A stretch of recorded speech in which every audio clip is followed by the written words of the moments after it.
U.S. President Donald Trump on Monday doubled down on his criticism of India, calling trade ties with the country a totally one-sided disaster, after Indian Prime Minister Narendra Modi visited China to attend the Shanghai Cooperation Organization summit.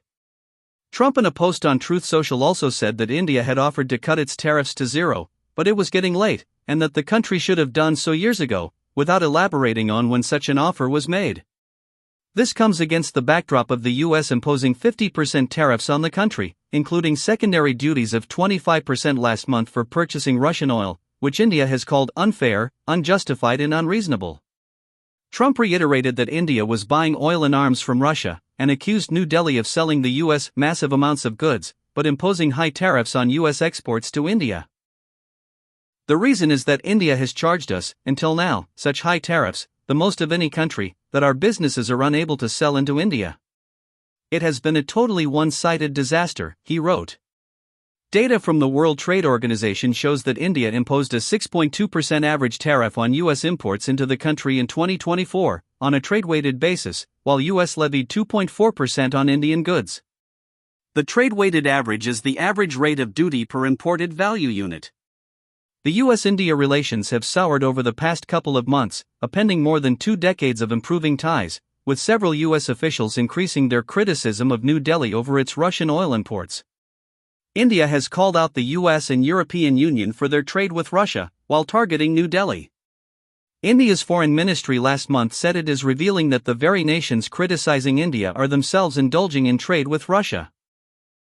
Unlike our case, such trade is not even a vital national compulsion for them.